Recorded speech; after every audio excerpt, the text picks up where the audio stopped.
우리에게 주시는 말씀은 사사기 2장 7절부터 10절까지를 쉬운 성경으로 함께 합독하겠습니다.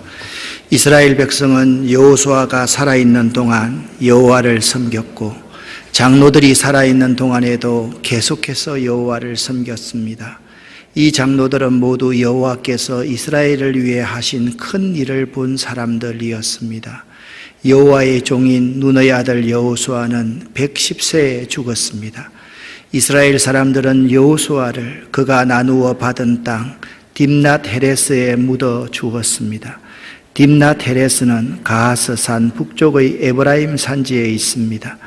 여호수아와 같은 시대에 살았던 사람들이 다 죽고 후에 그들의 자녀들이 자라났습니다.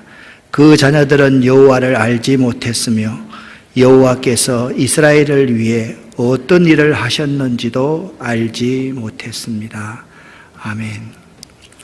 오늘 말씀 사사기 2장 10절에 공동번역에는 이렇게 말씀을 시작하고 있습니다. 그의 세대에 속한 사람으로서는 그가 죽어 조상에게로 돌아간 마지막 사람이 되었다. 그리고 야훼를 모르는 새 시대, 야훼께서 이스라엘에게 어떤 일을 해주셨는지 모르는 새 시대가 비롯되었다라고 말하고 있습니다. 여기서 다음 세대가 나옵니다. 그들은 자라났지만 그들은 하나님을 알지 못했으며 하나님께서 그들을 위해 어떤 일을 하셨는지도 모르는 다음 세대임을 분명히 밝히고 있습니다. 다음 세대에서 이 세대라는 제너레이션이라는 말은 같은 시기에 살면서 공통의식을 가지는 비슷한 연령층의 사람들이라는 뜻입니다. 생리학적으로 학자들은 30년을 한 세대로 나누어서 미성년, 장년, 노년으로 구분을 합니다. 그리고 사회학적으로는 기성세대와 신세대 혹은 어른세대와 젊은 세대 등으로 나눕니다. 그러던 것이 이제는 시대가 급변하게 되어서 현대사회와 함께 다양한 구분을 갖게 되었습니다. 사사기 2장에는요, 사사시대의 새로운 세대의 구분에 대해서 말씀하고 있습니다. 오늘 본문 사사기 2장에서는 두 가지의 중요한 내용이 소개되고 있습니다. 7절 말씀을 보면 여호수아 세대에 대해서 말하고 있습니다. 여호수아와 여호수아 세대의 이 장로들은 모두 여호와께서 이스라엘을 위해 하신 큰 일을 체험한 사람들이었다, 그렇게 말씀하고 있습니다. 먼저 여호수아와 그 후에 생존한 장로들이 살아있는 동안에는 여호와를 섬기는 믿음의 역사가 지속되고요, 또 하나님이 이스라엘을 위해 행하신 위대한 구속 역사가 계속 개성되었고 유지되고 보존되었던 시기였습니다. 그런데 10절 말씀을 보면 여호수아와 같은 시대에 동시대들을 살았던 사람들이 다 죽고 나자 그 이후에 그들의 자녀들, 다른 세대들이 자라났습니다. 그런데 그 다른 세대들의 특징은 이런 것이었습니다. 여호와를 알지 못하였고 여호와께서 이스라엘을 위해 행하신 구원의 역사도 알지 못하므로 신앙 개성이 단절되고 역사 교육이 끊어짐으로 인해서 그들은, 그 다음 세대는 하나님이 누구인지도 모르는 세대였습니다. 그 다음 세대는 하나님께서 자기 백성을 위해 행하신 일, 출애굽 역사, 홍해의 기적, 광야에서의 만나와 메추라기의 기적, 구름 기둥과 불 기둥으로 그 민족을 인도하시고 보호하셨던 그 놀라운 기적, 시내산에서 율법을 하나님께 받던 그 놀라운 경험, 가나안 정복 전쟁 등 여호와께서 이스라엘을 위하여 행하신 일들을 개성치 못함으로 인해서 하나님을 잊어버리고 이스라엘 공동체의 정체성을 잃어버리는 비참한 결과를 가져오게 되었습니다. 그 결과 다음 세대에는 다음과 같은 필연적인 일들이 일어났습니다. 사사기 2장 11절부터 14절 말씀을 보면 그래서 그래서는 무슨 말씀을 하고 있습니까? 하나님이 자기 민족에게 행하신 일들을 까마득히 잊어버리고 하나님을 알지 못하여서 그들은 악한 일을 하였고 우상을 섬겼고 여호와 보시기에 나쁜 일들을 하였습니다. 그리고 이집트로부터 자신들을 구원한 여호와를 배반하고 주변 사람들이 섬기는 신들을 섬기기 시작하였다. 그래서 그들은 이런 하나님 앞에서 악을 행하였다라고 말씀하고 있습니다. 그렇다면 과연 그 시대의 위기는 무엇일까요? 그것을 잘 알아보려고 하면 우리는 민수기서를 읽을 수 있어야만 합니다. 원래 민수기라는 이 책은 구약 성경의 4번째 책입니다. 창세기, 출애굽기, 레위기, 민수기. 그렇죠? 이 민수기라는 히브리어는요, 어떤 의미를 가지고 있는 광야에서라는 의미를 가지고 있습니다. 하나님께서 이스라엘 백성들에게 계수하지 말아라, 머릿수를 헤아리지 말아라, 인구조사를 하지 말라고 명령했습니다.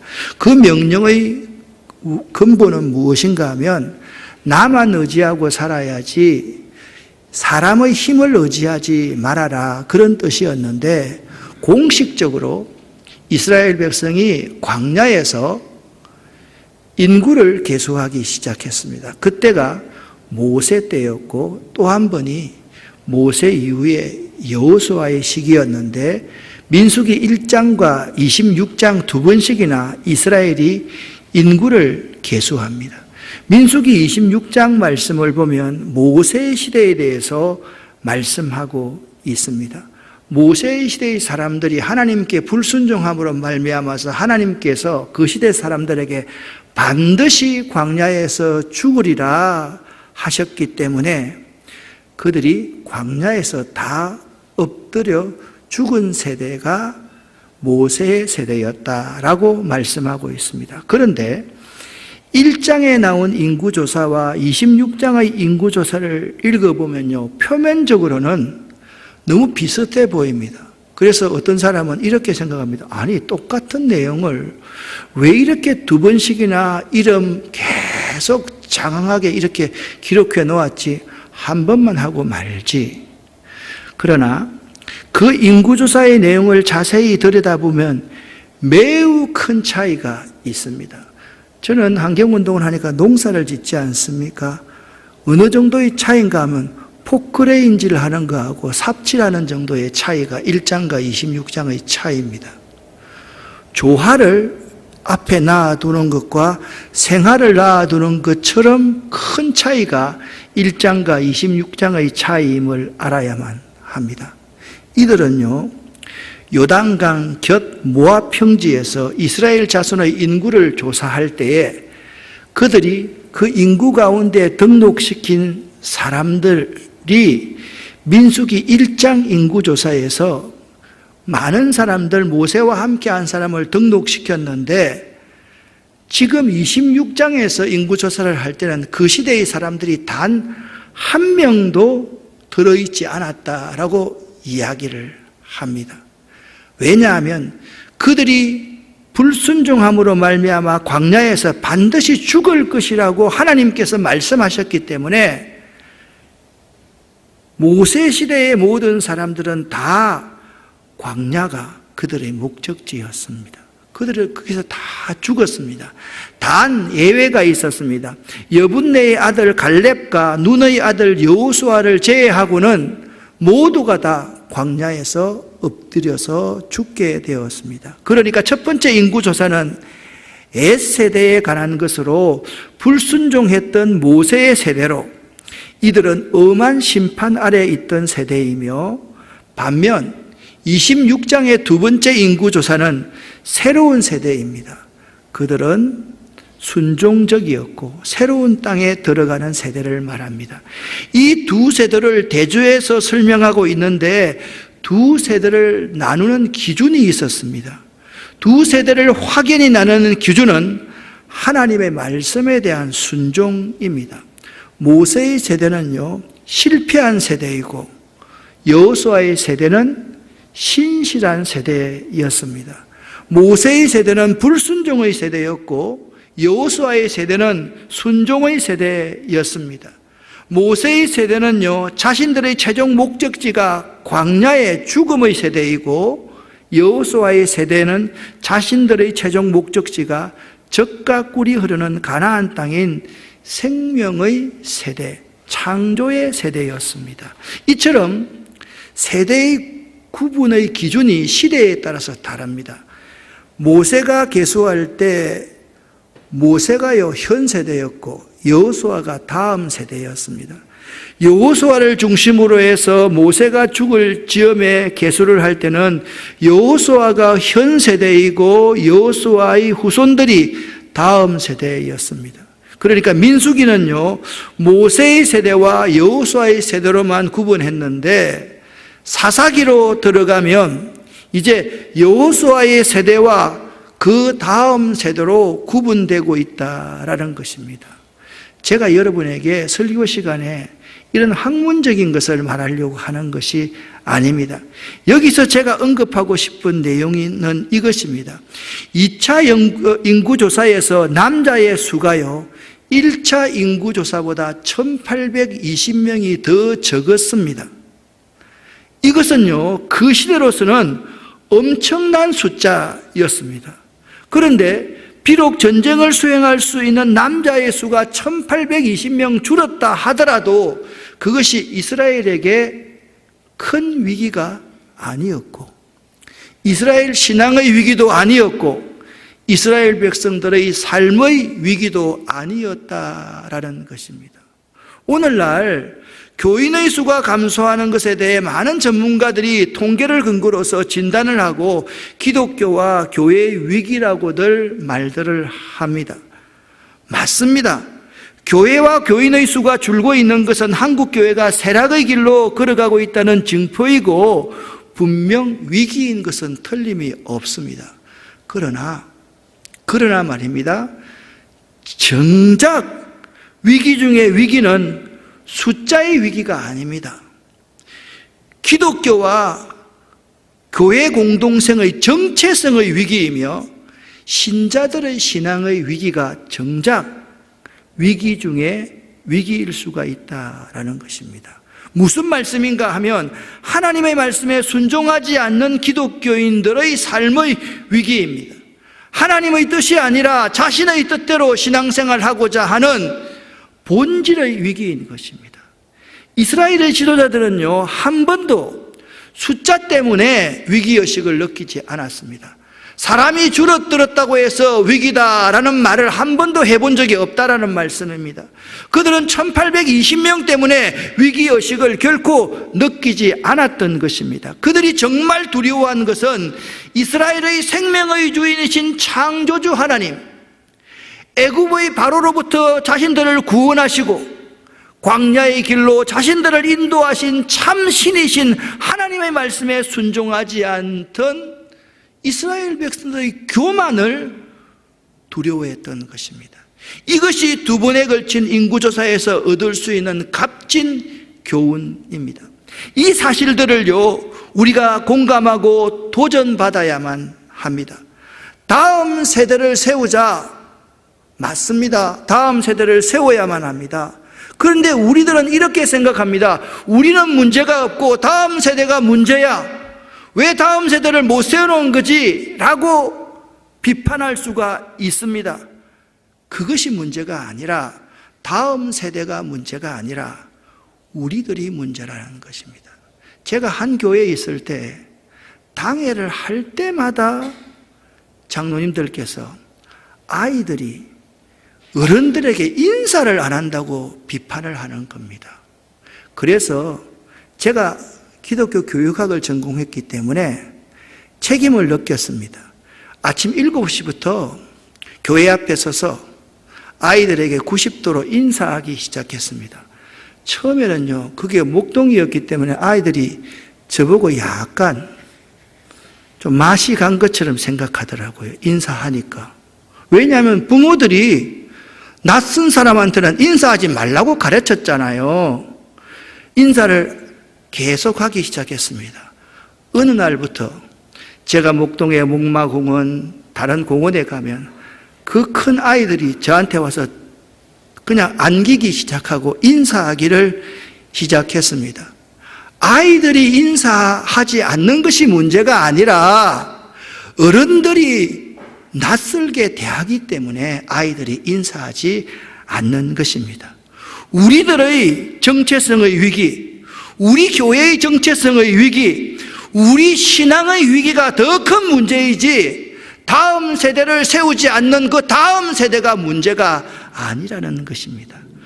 우리들이 다음 세대들인 우리들의 자녀와 이 땅의 자녀들을 대하는 삶의 가치관은 어떻습니까?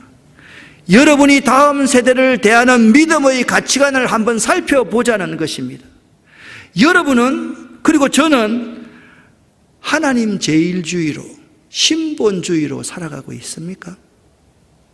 여러분은 우리의 다음 세대들 앞에서 하나님 말씀 제일주의로 살아가고 있습니까? 여러분은 그들 앞에서, 다음 세대들 앞에서 그 하나님 말씀에 순종하는 삶을 살고 있냐는 말씀입니다. 그리고 생명을 걸고 우리의 다음 세대를 기대하고 바라보고 있는가? 그 점을 한번 생각해 볼 수 있어야만 됩니다. 다음 세대인 우리 아이들이 하나님 말씀에 불순종하며 이 땅에서 죽게 하느냐? 다음 세대인 우리 아이들이 하나님 말씀에 순종하여서 약속의 땅인 가나안 땅으로 들어가게 하느냐는 것은 그들에게 달려있는 것이 아니라 저와 여러분, 특별히 우리 부모들과 교회 학교 공동체, 교회의 재직들에 달려있는 것입니다. 그렇지 않습니까, 여러분? 우리 아름다운 교회는 교회를 창립한 이후부터 4대 사역과 교회 연합체를 꿈꾸어 왔습니다. 4대 사역은 인재 양성에 교회 예산의 50% 이상을 투입한다. 그리고 복지, 우리 미혼모들이 일순간 실수는 할 수 있지만 실패자가 되지 않아야 하지 않느냐. 그리고 교회를 위해서 헌신한 권사님, 장로님, 집사님들이 연세가 많아서 그냥 저 시골에 요양원에 가서 노후를 보내는 것보다 우리 교회가 교회를 위해서 헌신하고 봉사하고 충성한 그들의 노후를 돌봐야 되지 않겠는가? 그 복지, 그리고 환경, 중앙아시아 선교, 실크로드를 생명길, 라이프로드로 만들어가는 이 일을 위해서 21개 교회 연합체가 필요하다. 인천, 부평, 부천, 강서구, 일산, 파주, 강화, 김포에 21개 교회 연합체를 세우자. 그래서 제가 다 못하면 다음의 목사가 이 일을 하면 되지 않겠느냐. 아마도 기도하고 있는 것은 지금부터 5년 전후해서 우리 교회를 한 5개에서 7개 정도로 나누려고 생각을 하고 있습니다. 우리 교회 협동 목사님들, 우리 교회 현재 부목사님들에게 일정한 교인들을 함께 떼어내어서 함께 공동으로 목회해 나가는 아름다운 꿈들은 이 교회를 세우면서부터 지금까지 가지고 있습니다. 지난 세월 동안 우리 교회는요, 일관되게 이 방향성을 잃지 않으려고 발버둥 쳐 왔습니다. 사람들이 이야기를 합니다. 목요일마다 천년 발효빵을 만들지 않습니까? 우리가 된장, 간장, 고추장, 청국장, 식초도 만들지 않습니까? 다 하지 않습니까?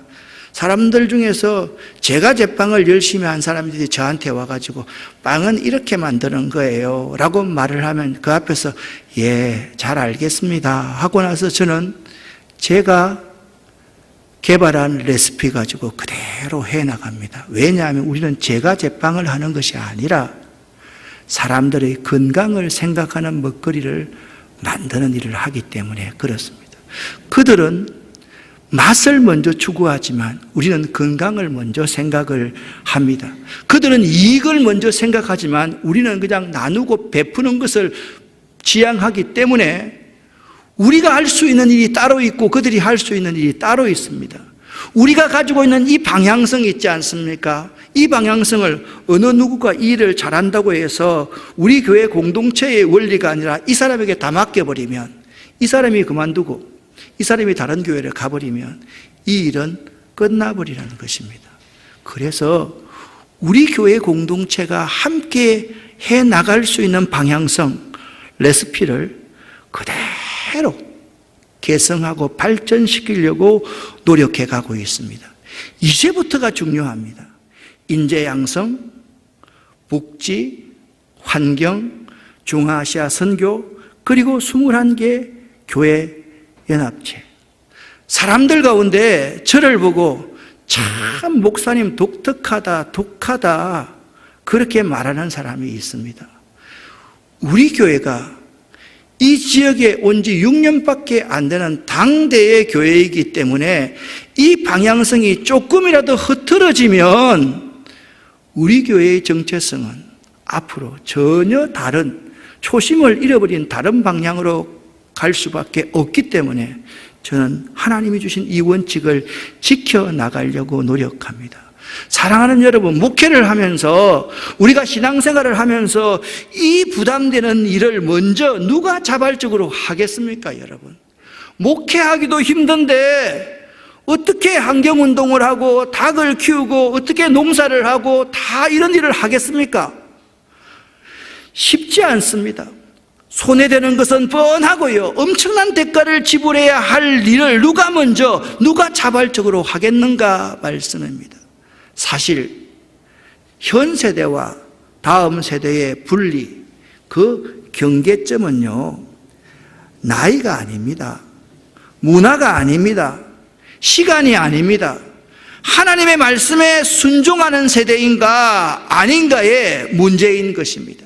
이 세 세대의 사람들이 너무 똑똑하고 현명합니다. 너무 머리가 좋고 너무 지혜로운 것 같습니다. 그래서 죄송합니다. 믿음이 없고 그래서 교만한 것 같습니다. 여러분 기분 나쁘십니까? 여러분 이 말에 공감하시고 동의하십니까? 이 세대의 사람들이 너무 똑똑하고 현명합니다. 그래서 자기가 동의되면 순종하고 자기가 동의되지 않으면 순종하지 않습니다. 그것이 순종입니까? 어디? 순종 아니지 않습니까? 내가 동의되지 않더라도 하나님께서 말씀하시면 그 말씀에 따를 수 있는 것이 순종 아니겠습니까? 우리 한 사람 한 사람을 되돌아볼 수 있어야만 됩니다. 우리들이 우리의 다음 세대들에게 바른 가치가 무엇인지를 제시할 수 있어야만 합니다. 평소에 교회 학교에서, 그리고 여름 성경학교와 겨울 성경학교, 수련회와 사경회를 통해서 새로운 세대인 우리 아이들은 하나님의 말씀으로 가르침을 받아야만 하고 하나님의 말씀을 통해서 온전히 순종함을 배워갈 수 있어야만 합니다. 공부가 중요하지요. 좋은 대학 가는 것이 너무나도 중요하지요. 그러나 이런 기간 동안은 어떤 일을 하더라도 만사를 제쳐놓고 이 아이들이 이 아름다운 가르침의 장에, 훈련의 장에 모일 수 있도록 우리 부모님, 할머니, 할아버지들이 최선을 다할 수 있어야만 하는 것입니다. 이 점을 우리가 놓쳐버린다면 우리의 다음 세대들에게는 전혀 소망이 없습니다. 아까 읽었던 말씀 그대로입니다. 함께 읽어보겠습니다. 그래서 그들은 악한 일을 하였고 바알 우상들을 섬겼습니다. 그들은 여호와께서 보시기에 나쁜 일을 했습니다. 그들은 이스라엘 백성을 이집트 땅에서부터 이끌어내신 조상들의 하나님 여호와를 배반하고 주변 사람들이 섬기는 신들을 섬기기 시작했습니다. 그 때문에 여호와께서 분노하셨습니다. 이스라엘 사람들은 여호와를 따르지 않고 바알과 아스타롯을 섬겼습니다. 이스라엘 백성에게 화가 나신 여호와께서는 약탈자들이 이스라엘 백성을 공격하여 그들이 가진 것을 빼앗게 하셨습니다. 여호와께서 이스라엘 백성을 주변 원수들에게 넘겨주셨으므로 그들은 적들의 공격해 오는 것을 스스로 막아낼 수 없었습니다. 아멘. 여호와께서 손을 떼셨기 때문에 그들은 적들이 공격해 오는 것을 스스로 막아낼 수 없었습니다. 무엇 때문에요? 무엇 때문에?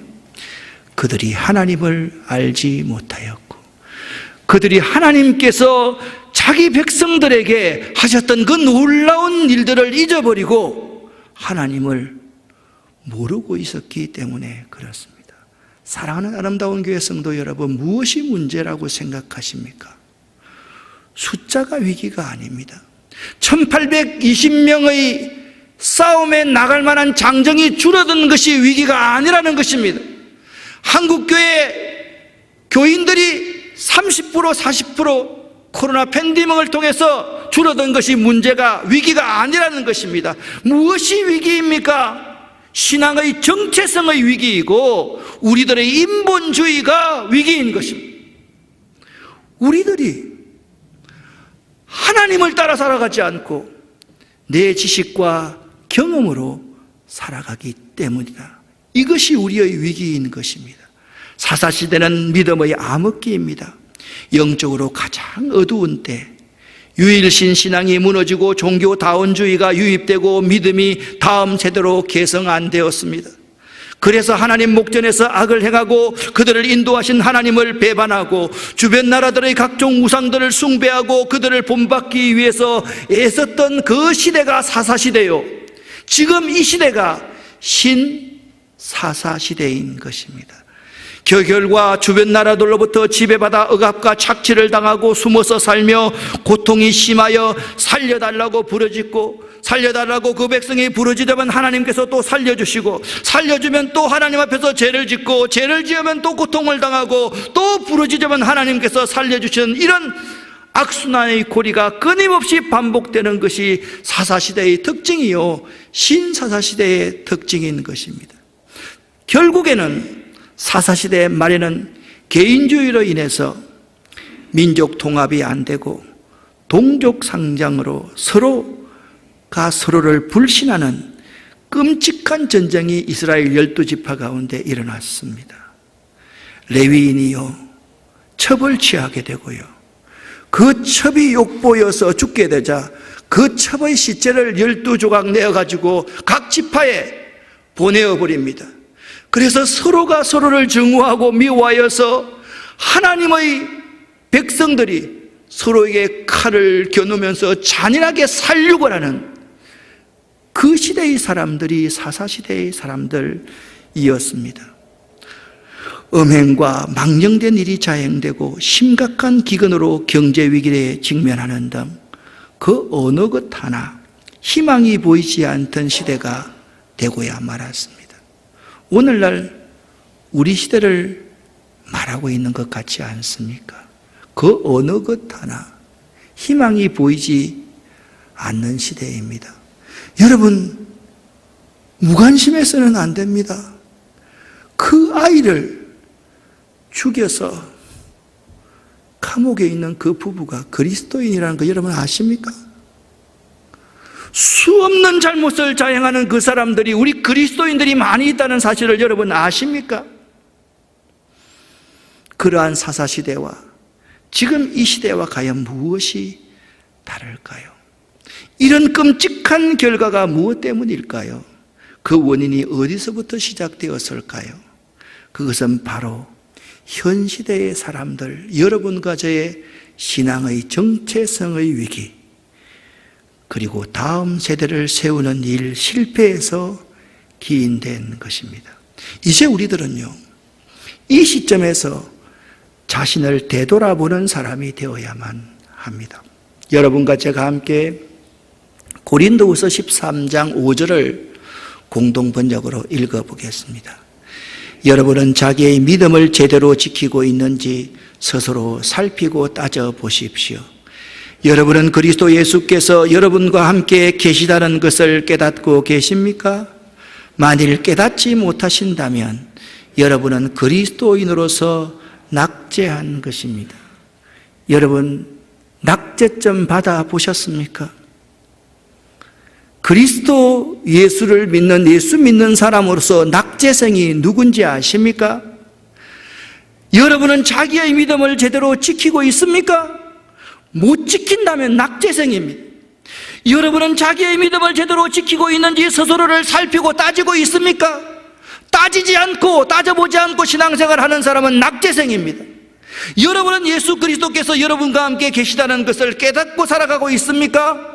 그것 못하면 여러분이 낙제생임을 알아야만 합니다. 이제 한국교회와 우리 아름다운 교회, 우리들이 자신을 되돌아보는 공동체, 자신을 되돌아보는 사람들이 되어야만 합니다. 자신을 되돌아보는 공동체와 자신을 되돌아보는 사람만이 다음 세대를 세우는 사람이 될 수가 있습니다. 할렐루야. 다음 세대는 그냥 교회 학교에다가 돈을 바르는 것이 다음 세대를 살리는 것이 아닙니다. 우리가 우리를 각성하고 우리 공동체가 나아가야 될 방향이 무엇인지를 분명히 알고 있을 때 다음 세대를 세울 수가 있는 것입니다. 사사시대는 다음과 같은 특징을 가지고 있습니다. 사사시대는 하나님의 말씀 교육이 잘 이루어지지 않았습니다. 어떤 사람들을 보면 알 수 있습니까? 엘리 제사장의 아들들, 사무엘의 아들들을 보면 잘 알 수 있습니다. 사사시대에는요, 다음 세대의 역사 교육이 이루어지지 않았습니다. 뿌리의식, 역사 교육이 실패하면 그 시대는 희망이 없습니다. 사사시대는 가나안 원주민들을 다 쫓아내지 못했습니다. 원주민들을 쫓아내지 못하니까 이방 문화를 모방하게 되고 그들의 라이프 스타일을 모방하게 되고 그들과 혼인을 맺게 되고 이방 신들을 받아들이게 되어서 포스트 모더니즘, 절대 선이라는 것은 없다, 모든 것이 다 선일 수가 있다, 종교를 다 믿으면 된다, 그 포스트 모더니즘 운동은 사사시대부터 이미 일어났던 것입니다. 그리고 사사시대는요, 지방자치제가 너무 강하여서 지파 간의 연합, 지파 간의 통합이 되지 않았습니다. 그 결과로 동족 상쟁의 비극이 일어났던 것입니다. 사사시대는요, 강력한 리더십의 부재로 인한 개인주의가 팽배했습니다. 리더십이 아래로부터 위로, 위로부터 아래로 개성되지를 못했습니다. 무엇보다 사사시대는요, 제사가 한 번도 제대로 드려진 적이 없었습니다. 사사시대는요, 제사를 소홀히 여겼습니다. 오늘날 우리가 예배를 소홀히 여기는 것만큼 사사시대는 그런 시대였습니다. 이런 시대에 하나님께서 우리에게 말씀하십니다. 에스겔서 37장입니다. 인자야, 이 골짜기에 이 뼈들이 능히 살 수 있겠느냐? 주님, 주께서 아시나이다. 그때 다시 하나님의 말씀을 대언하니, 인자야, 너는 이 모든 뼈에게 대언하여 이렇게 말하거라. 내가 생기를 너희에게 들어가게 하리니 너희가 살아나니라. 뼈들아, 여호와의 말씀을 들을지어다 라고 선포하거라. 내가요, 하나님의 명령을 따라 예언하기 시작하니, 예언하기 시작할 때 소리가 나고 움직이며 이 뼈 저 뼈가 들어맞아서 뼈들이 서로 연결되더라. 할렐루야.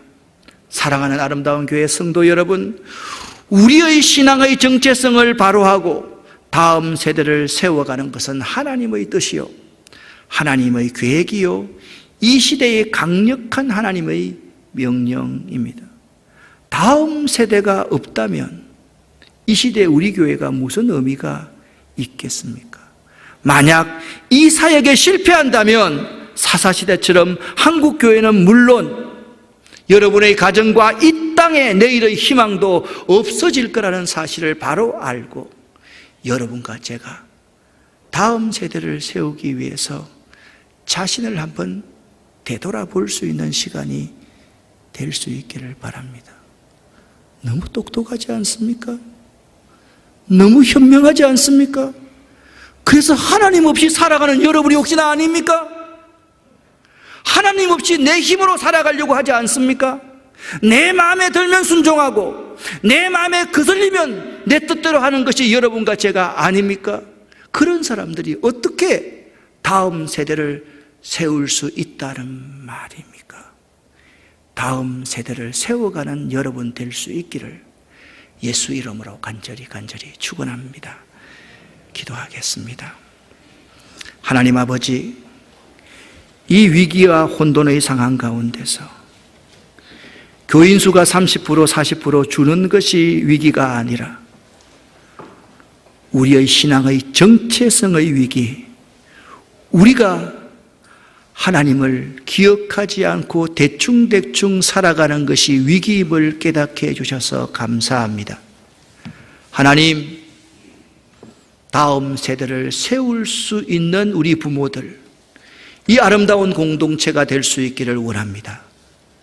자녀들이 잘 되고 자녀들이 신앙생활 잘 하기는 원하면서 지금 내 모습이 그렇지 않다면 그것이 무슨 소용이 있겠습니까? 하나님, 우리를 쳐서 이 시간 하나님 앞에 굴복해 하여 주시옵소서. 예수 그리스도 이름으로 축복하옵고 간절히 기도 올립니다. 아멘.